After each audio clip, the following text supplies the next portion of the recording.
Hi everyone, welcome to English in Use. Today's topic is relative clause. What is a relative clause in grammar? Clauses are units of grammar that contain at least one predicate, which is a verb, and a subject. It is very simple what the subject is doing. This makes a clause different than a phrase. Many people confuse themselves with this phrase. So what is this phrase? A phrase does not contain a verb and a subject.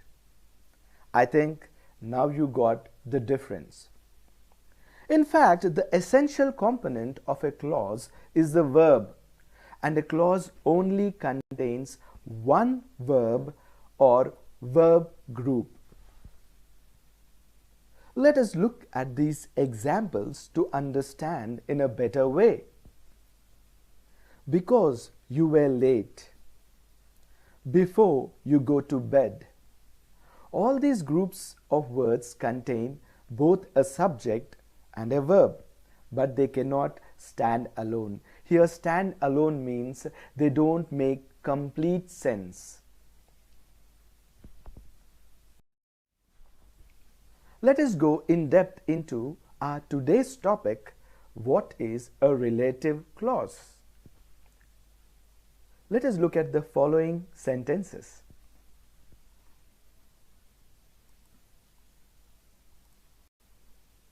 Here you see, I might be tempted to envy people who can live like that. It will not only be your proud families who celebrate your existence.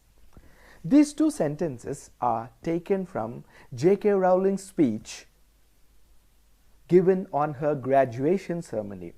This is our lesson as a prose, the fringe benefits of failure and the importance of imagination. Here, J.K. Rowling is telling in the first sentence, she is tempted to be envy of those people who say, I don't have any failures at all in my life. And money is everything. If money is there, I'm the happiest person. She says, these people are totally wrong. And if she says, if there is someone who says that they are very happy and they never had failures in their life, that means they are wrong. And if really they are happy and they never tasted failure, she says, I envy those people. In the second sentence, we see, it will not only be a proud families who celebrate your existence. Here she is telling about when the failure has taught you a lesson, and you have known the importance of imagination, and when you succeed in life, at the time your families are the happiest. Maybe it is your friend's family, maybe it is your own family, maybe it is your family of your professional environment, or the people who work with you professionally, they are also a family. So all these families are celebrating your success. Now, this is what she meant in these two sentences. Let us learn how relative clauses work. The underlined parts, who can live that way, or who celebrate your existence, is information about the nouns, that is people and families that receive them. Please know, as a relative clause, these dependent clauses specify which people, what kind of people the speaker here is referring to. As I already told you in the example, your friends, your family, and your professional colleagues will be so happy when you are successful. So now you understand what kind of people she is referring to, or the speaker is talking to. If you see a new set of example, where is the book that I gave you in the morning? She wore a dress That was too big for her. These underlined parts that I gave you in the morning, that was too big for her, are relative clauses, which give additional information. That means more information about the things or the person we are talking about. We can place a relative clause either in the middle or at the end of the sentences. So it can come in these both places. You can also see there are some words such as who, whom, whose, which, or that. These words are used to introduce a relative clause. These words used in this context are relative pronouns. So I'm gonna just move on to my new topic of explanation, which is relative pronouns. Relative pronouns. What is that? Who is a relative? He is not your family member, but he is a part of your family. He is a group of people who is called when there is a function. In the same way, when the relative clauses work, this relative pronouns function so that we have this relative clauses. Now, relative pronouns perform these two functions.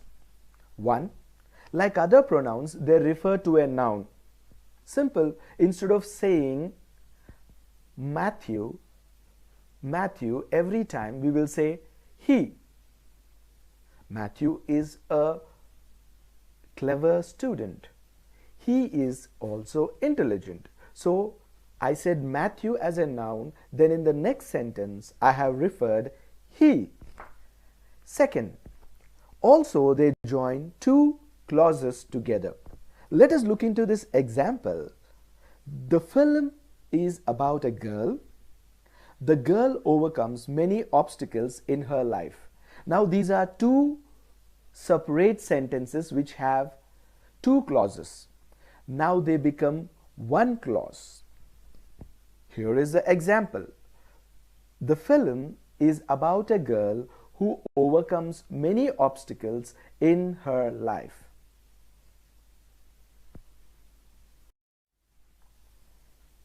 Now, use of relative pronouns.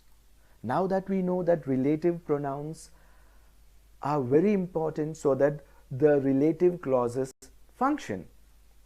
Now, what are the uses of relative pronouns? Let us see. Who and whom.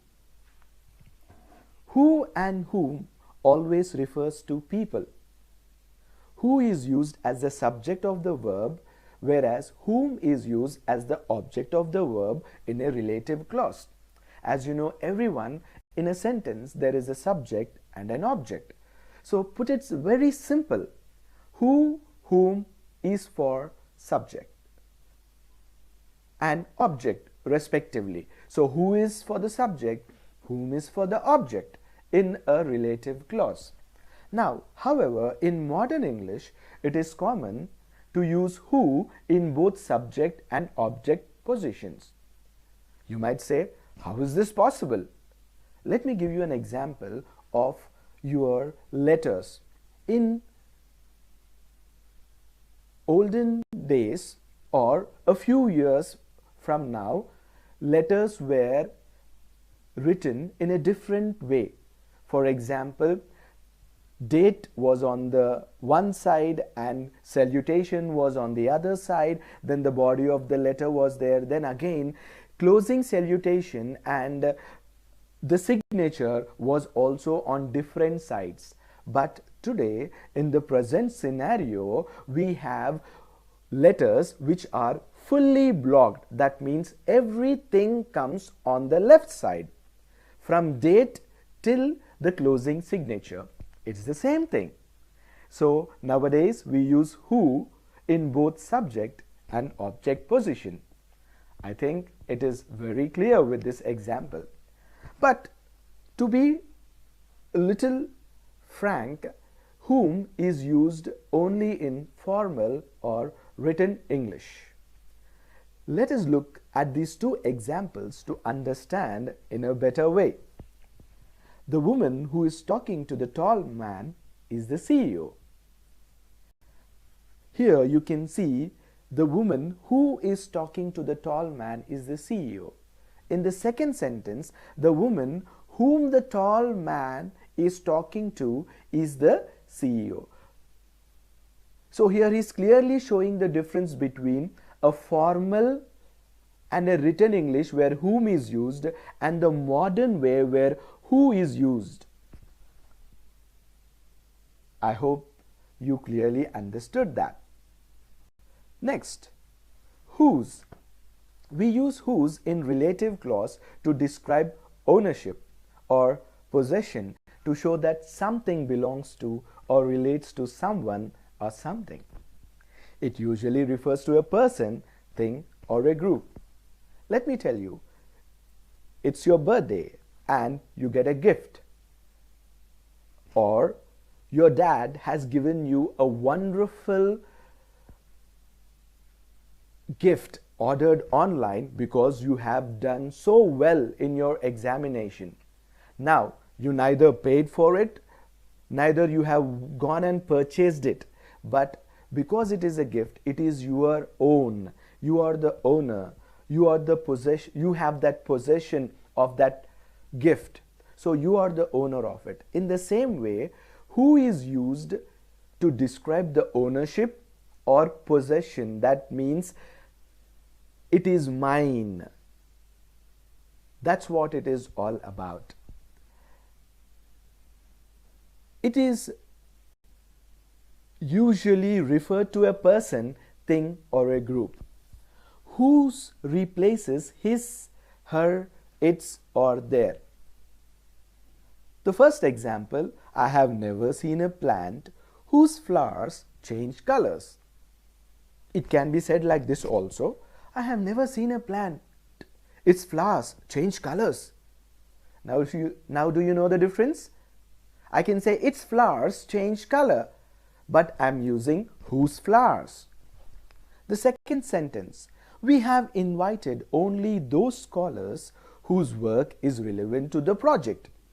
I can also say here, we have invited only those scholars, their work is relevant to the project. So instead of their work, I am saying whose work. I think this has really cleared all the doubts in your mind. Which. We use which for things, subject or object of the clause. Example, my grandfather has a camera which was manufactured in 1906, and camera is an object. Or here we can say, my grandfather has a camera which was manufactured in 1906. So we are technically referring which for things. Second example, have you seen the book which I brought for my friend? Here, have you seen the book? Here the book can be an object. Or here we are telling, have you seen the book which I brought for my friend? So instead, we are using which to tell about that subject. That.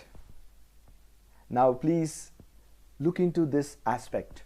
This is a very interesting one. You know, if you really listen, everything is interesting. And I know you are really interested to know more about that. We use that for persons and things, subject and object of the clause, and after a superlative. Now, what is a superlative? You all know the best, the most beautiful. So these are superlatives. The least. That can be used informally instead of who and which. That means it is very simple. You know, at your home, you have a name which is a nickname or a name which your parents call you with love. It's the same thing. Instead of using who and which, we can also use that. So in your house, if you are called with your nickname, it is your name also. So that is much more common in American English. But let me tell you, nowadays the trend is neither British English nor American English. We follow neutral English. So I would suggest you to follow neutral English. Well, let me get back to this example. Where is the pen that I gave you in the morning? Second example, this is the best book that I have read on the subject. So I am using that for a thing or an object or a subject. If the relative pronoun whom, which and that is the object of the verb, as I told you already, there is subject and there is object. So if it is an object of the verb, it can be omitted. That means there is no need to write that whom, which and that in the sentence. So it can be omitted without causing any change in the meaning of the sentence. So you can be so assured that the sentence will not change its meaning. If you look at this example, you will clearly understand. The supermarket which she likes to visit has closed down. Now I know you all people are thinking, I also want to go to the supermarket because all people are shut down because of quarantine. But it's a nice thing and it is nice for our own benefit and our country's benefit. So let me go back to this sentence which says, the supermarket which, here it is put in brackets, she likes to visit has closed down. Now I already told you in my previous sentence that we can omit it and the meaning will not change. So I can read like this. The supermarket she likes to visit has closed down. See, you got it. The meaning did not change. Second one. The officer whom I spoke to knows you very well. Let us again remove whom. The officer I spoke to knows you very well. There you go. This sentence did not change because I omitted whom. I think you are really enjoying this. However, when the pronoun is the subject of the sentence, it cannot be omitted from the sentence. Look at the following sentence. The relative pronouns are necessary and cannot be left out without affecting the meaning. See, it is very clear if you very coolly listen. If the pronoun is the subject of the sentence, it cannot be omitted. So we cannot omit a pronoun if it is the subject of the sentence. That's what it is. Let us look at this example. The boys who work in our office are extremely hardworking and sincere. Now I cannot remove who, which is highlighted.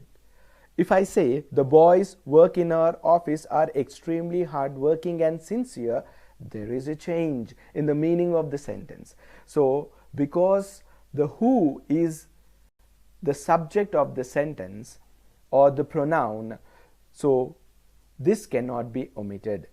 Let's look into the second part also, which is the second example. She told me a story which was very interesting.